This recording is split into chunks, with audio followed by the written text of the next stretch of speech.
Today we're playing Chaos Demons versus Chaos Knights. If you want to see the full streamed battle report, check it out on Voidfire Tactics YouTube channel. It will be in the video description. We are playing all currently released 11th edition rules, and I'll let you know about those as they come up in the game. We're also playing on 11th edition terrain. If you want to get some 11th edition terrain footprints, we have a 15% discount code for Fat Dwarf, and you can find that in the video description. Okie dokie, we're set up for turn 1. Deployment.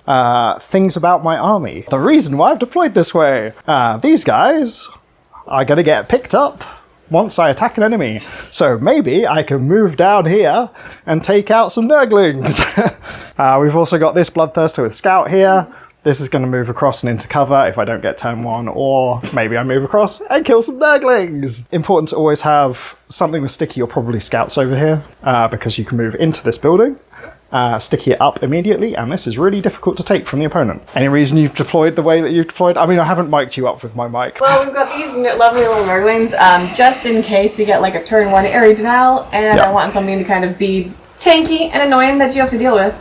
These ones are here to stop you from dropping back here, because we're going to sticky my home with 5 OC, because we're Lords of Dread.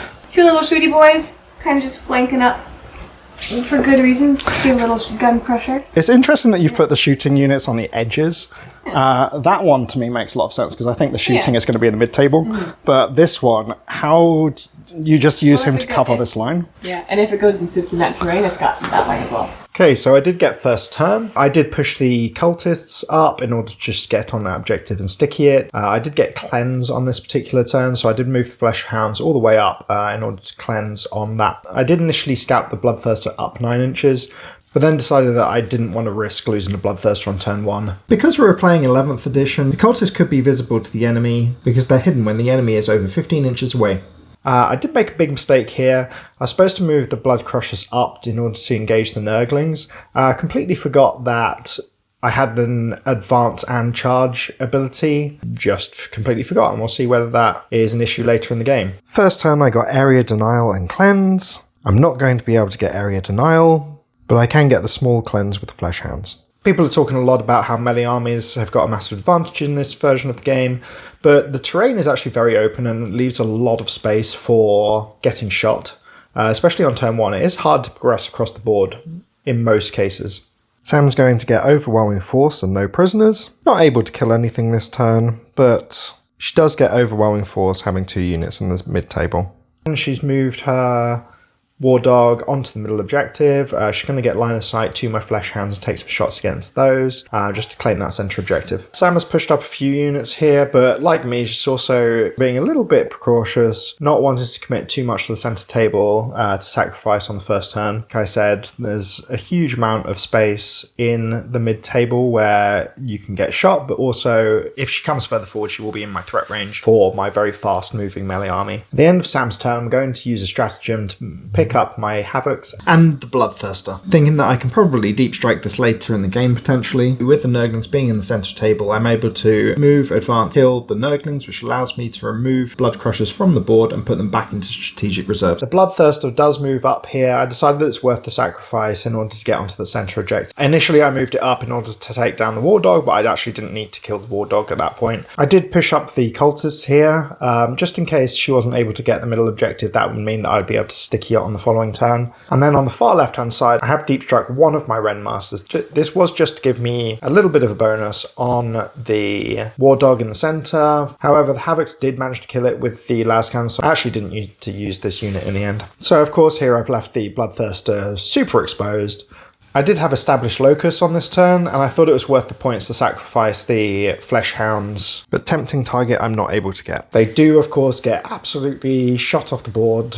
Sam is moving up her units, getting the toe of her knight on the mid-table objective. I have deep struck in my Bloodcrushers in order to get a charge in the following turn, keep them out of line of sight. Sam, of course, brings up her large knight here, shoots the Bloodthirster, and then takes it down in melee combat. Sam gets no prisoners and bring it down. This is a great objective to have. She's able to kill the Bloodthirster for Bring It Down. And she kills 2 units for no prisoners. So we've charged in, we've got the Bloodthirster within 6 inches. So it's going to be 2 ups on most of these attacks. They are going to be, the lowest one is going to be a -4 armor save. The strength is going to be, the lowest one is going to be 9. The attacks which really matter are going to be devastating, and they have Lancer on 4 up. There's 28 of them. Ooh boy. So yeah, I actually roll really poorly here and still do 31 points worth of damage. So that does destroy that knight.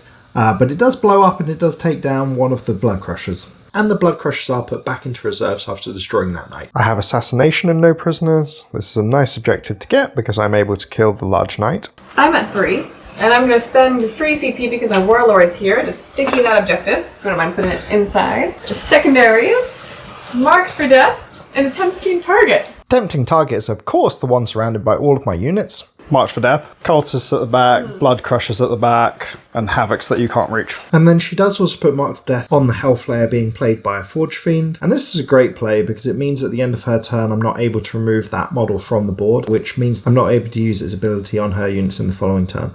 I get engaged in all fronts and behind enemy lines. So once again I've rapid ingressed my Bloodcrushers. Those have moved down the left flank to engage the War Dog. I've also moved the Rendmaster across and charged that into the War Dog as well, and that's just so that I can get 2 units behind enemy lines to score maximum points on that. I've continued to push the Bloodcrushers up on this left-hand side, but at this point of the game they're not really going to be doing much. Once again the las cannons go into the War Dog, take it down to 5 wounds.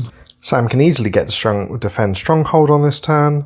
Unfortunately, Sam draws Display of Might, which she isn't able to get, so she CP rerolls and gets behind enemy lines. It does mean that Sam automatically passes her Battle Shock check, so that she can try to make an advance roll in order to get 1 unit behind enemy lines on her turn. Unfortunately, this is unsuccessful, so she moves it onto the middle objective. So one big change to 11th edition is that the first player also scores at the end of their turn. So on the final turn, I am able to pick up all of my secondaries and all of the primaries for 25 points.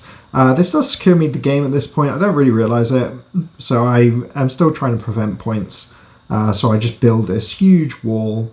We are going to play till the end to see whether Sam can get as many points as she possibly can. Sam draws Secure No Man's Land and Assassination. It's about can you take that middle objective. That's what the game is right now. I'm going to tell that. You have 16? I have a 5. lot. I have 5. 9. Plus 9, plus 2 on each of those, and there's 4 of them. This knight came in and smashed. They shot these guys to absolute death, and yeah, good game. This still ends with a Demon victory. It was a great game, and I hope to play a few more games in the future with Voidfire Tactics. Thanks for having me. If you want to see this full uninterrupted battle report, you can head over to Voidfire Tactics channel, and the link for that will be in the description below. Also, as I mentioned earlier, if you do want to get yourself some terrain footprints, we do have a 15% discount code for Fat Dwarf, and that'll be linked in the video description.